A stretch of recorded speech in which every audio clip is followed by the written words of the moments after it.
पूजा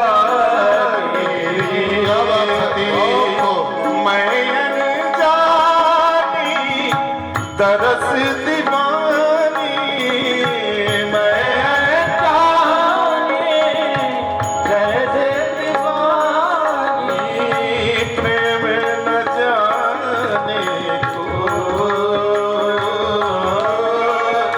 प्रेम न जाने को तेरी मैं तो हाँ तेरी मैं तो दो लिए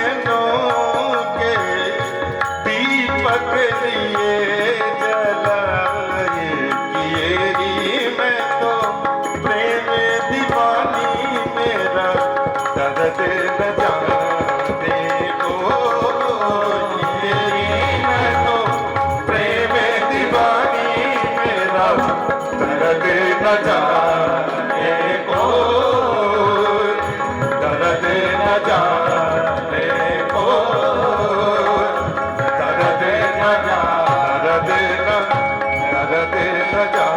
जाने को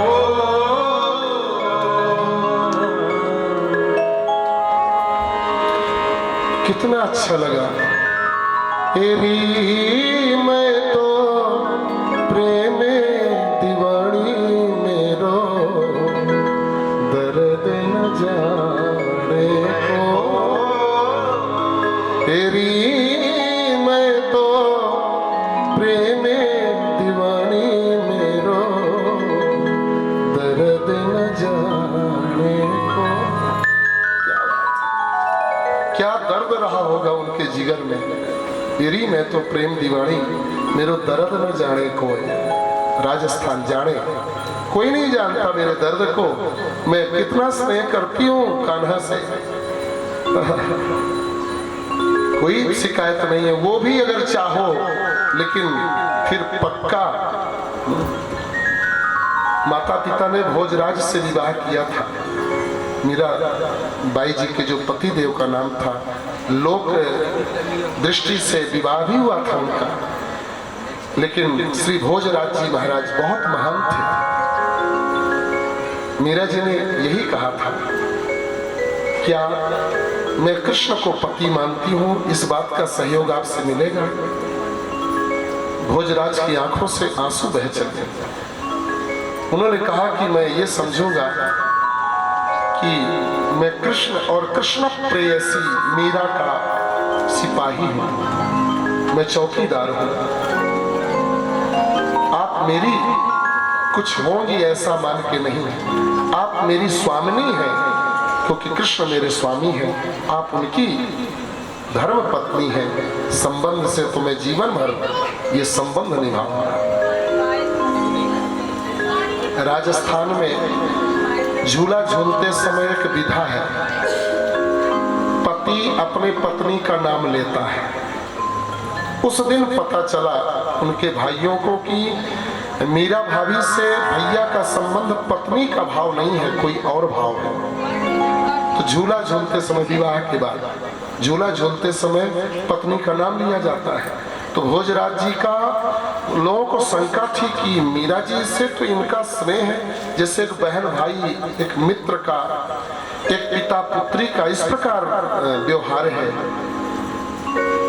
तो इस प्रकार व्यवहार होने के नाते थोड़ा जानकारी तो लेना चाहिए कि इनकी पत्नी वास्तव में है मीरा जी की नहीं है, कहने के लिए केवल है।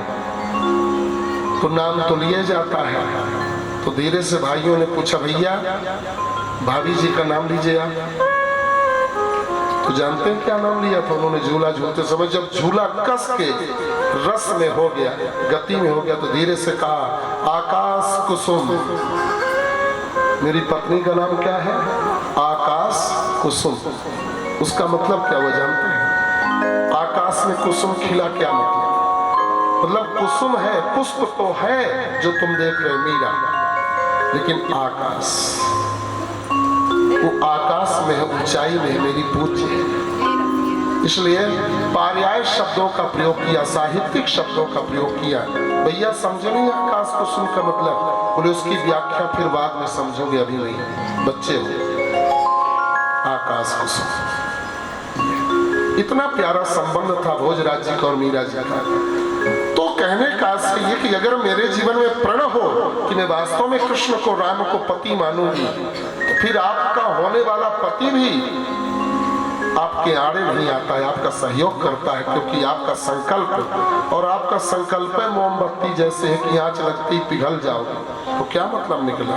इसलिए दृढ़ता होनी चाहिए, त्याग होनी चाहिए, तब जीवन में कुछ कर पाओगे, ऐसे नहीं होता कुछ।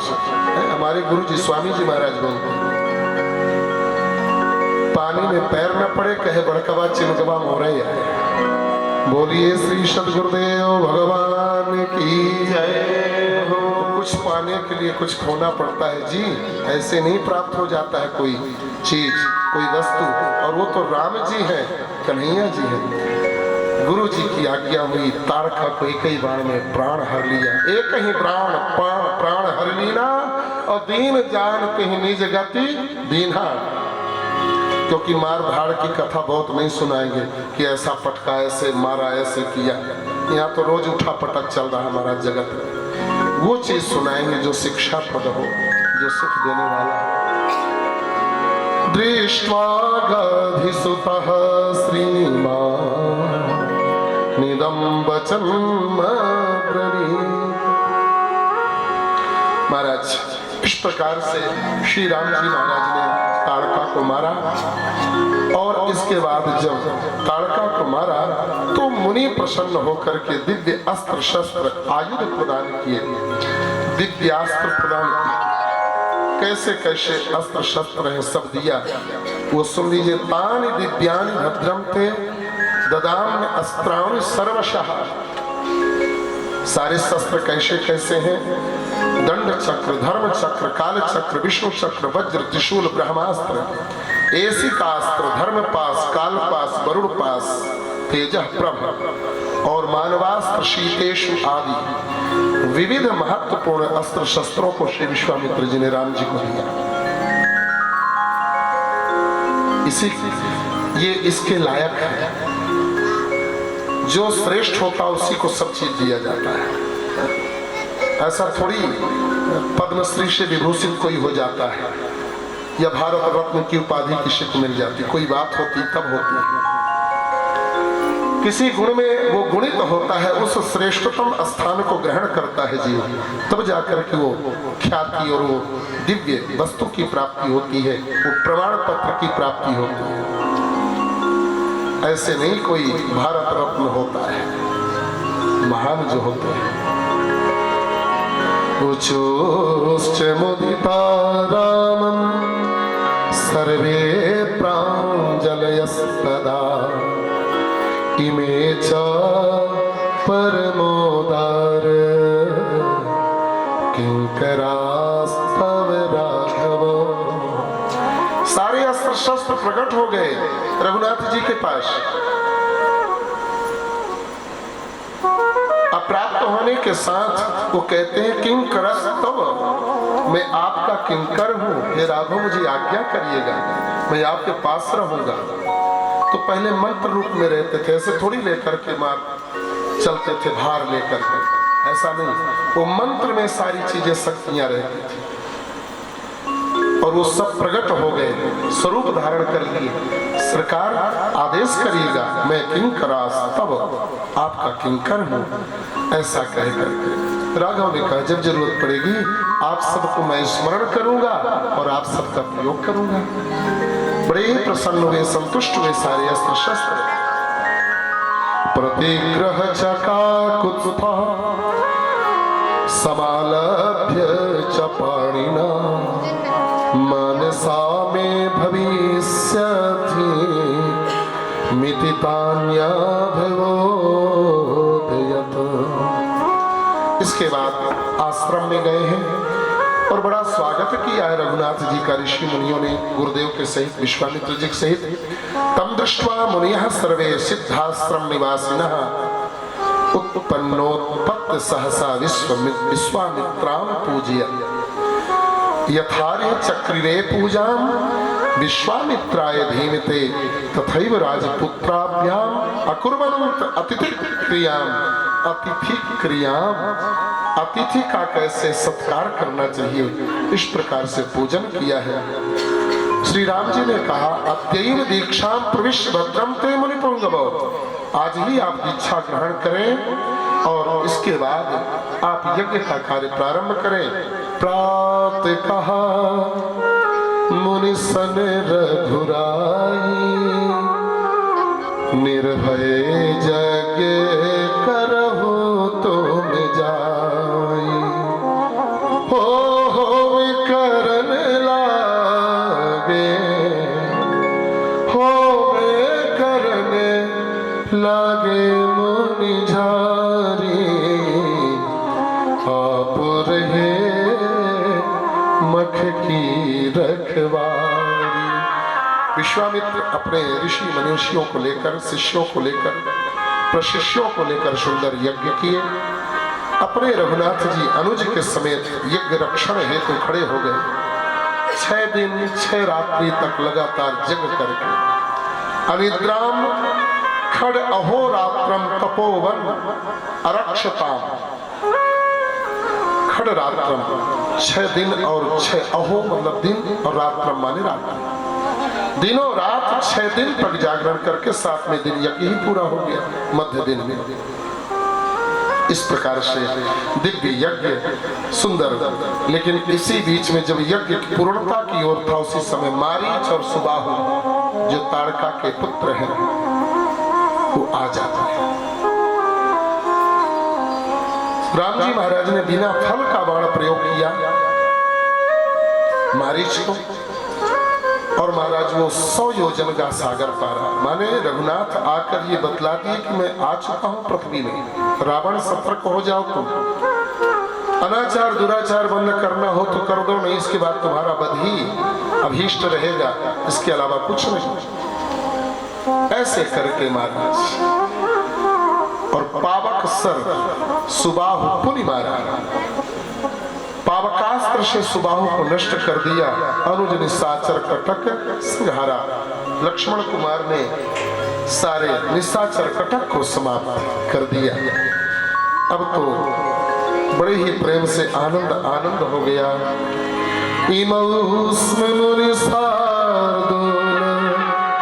किंकरो समुपागतो,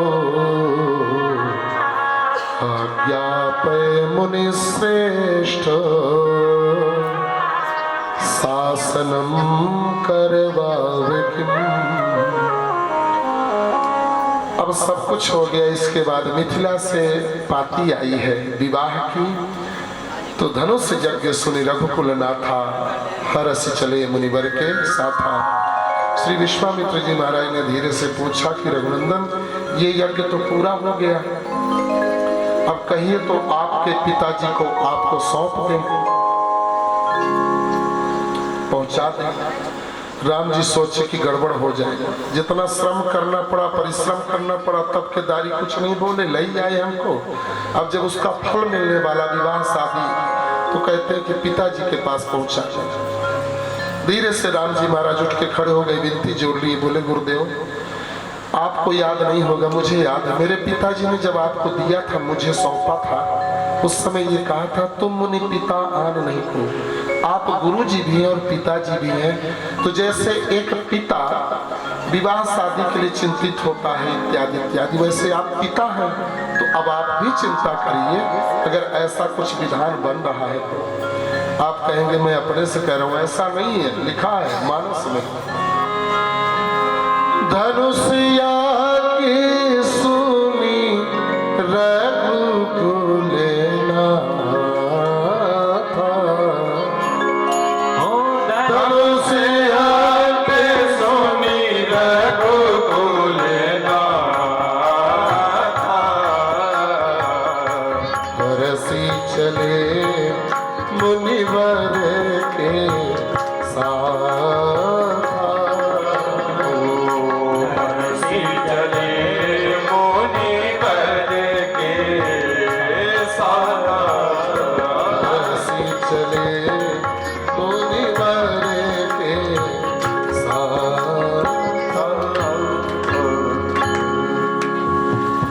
विवाह विवाह शादी की जब पहले जमाना में भी चर्चा होती थी तो बड़ी गुदगुदी लगती थी अंदर से महाराज। हाँ, जब मोबाइल युग नहीं था तब की बात बता रहे हैं। हम लोग उसी जमाने के शादीशुदा लोग हैं, भले ही आधुनिक पंडित हैं, लेकिन 11 साल के थे तभी विवाह हो गया रहा।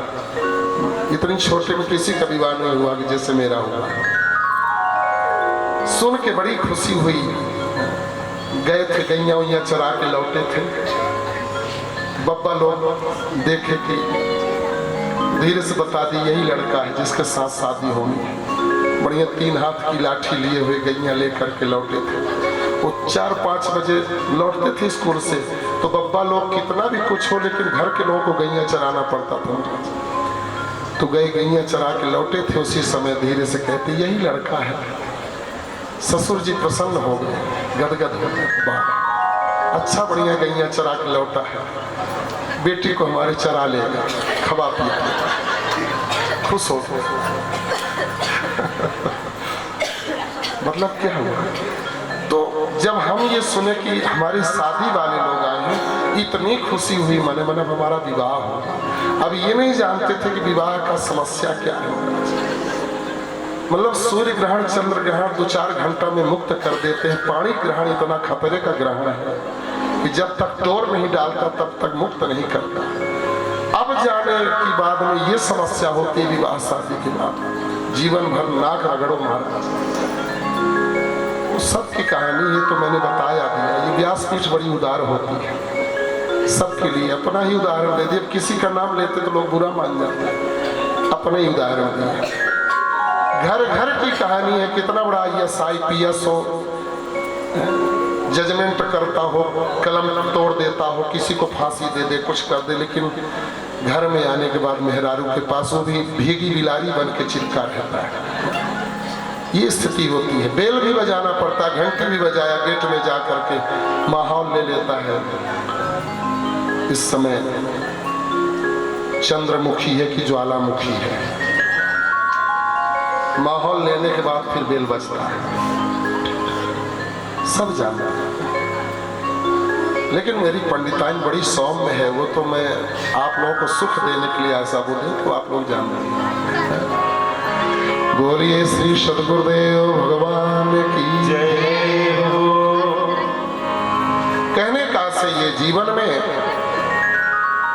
ऐसी चीजें सुनकर बड़ी खुशी होती, गुदगुदी लगती। विवाह होगा, बड़ी खुशी, उत्साह, उम्र का भी असर पड़ता है। आज के लोगों को खुशी नहीं होगी, मोबाइल वालों को क्या खुशी होगी? वही है जिससे बात करते हैं। देखें, न विवाह का सुख, न कपड़ा पहनने का सुख, न चेहरा मोहरा देखने का सुख। वही जिसको हजारों बार देख चुके हैं। मुंह बना के आई होगी, अभी माला पहना देगी जयमाला। हम भी मुंह बना के जाएंगे, बरमाला पहना देंगे सुंदर पत्नी हो जाएगा, जयकारी हो जाएगी, पटाखा फूट जाएगा। वो क्या हुआ, कस देते, कल फूट रहा था, छिट निकल रहा था, फुट उड़ गया, वैसे फुट उड़ जाता है। ये है जीवन में विवाह। मर गए बिना मतलब कुछ नहीं महाराज। झूठ ही लेना, झूठ ही लेना, झूठ ही भोजन, झूठ चबेना। एक दिन आकर के वही 11:15 बजने हैं, सबकी हालत खराब होनी है। इसलिए शुरू से बोध नहीं होना है तो फिर परेशान होना। इसलिए बोधवान बनो, आनंदित। लेकिन राम जी ने बताया जी कि ऐसी चीज सुनकर खुशी भी होती है। तो धनो से जग सुनी। अब ये लोग चले हैं। कल पुष्प वाटिका और नगर भ्रमण का चरित्र वाल्मीकि में नहीं, डायरेक्ट धनुष यज्ञ है और फिर विवाह है। तो कल धनुष यज्ञ और पुष्प वाटिका के भी एक आध सीन ले लेंगे प्रवचन में, नगर भ्रमण का। बढ़िया एक आध चौपाई लेकर के एक आध भजन सुना देंगे। आप लोगों के मन में न रह जाए कि वो नगर भ्रमण वाला नहीं हुआ। पर वाल्मीकि रामायण में नहीं है, इसलिए नहीं होगा विशेष। लेकिन विवाह तो होगा, धनुष यज्ञ तो होगा, जो है सो है। और खूब तैयारी के साथ हम लोग आएंगे, क्योंकि जैसे बाराती बन करके जाते हैं, घराती बन के रहते हैं, ऐसे बढ़िया पीला पीला अथवा बढ़िया लाल वर्ण के वस्त्र धारण करके हम लोग मंगल सूचक द्रव्य वस्त्र धारण करके और प्रेम से राम जी के विवाह में आएंगे और श्री किशोरी जी का सुंदर विवाह का आनंद लेंगे। आइए भाव से हरि नाम संकीर्तन लयबद्ध तालियां बजाते हुए करें।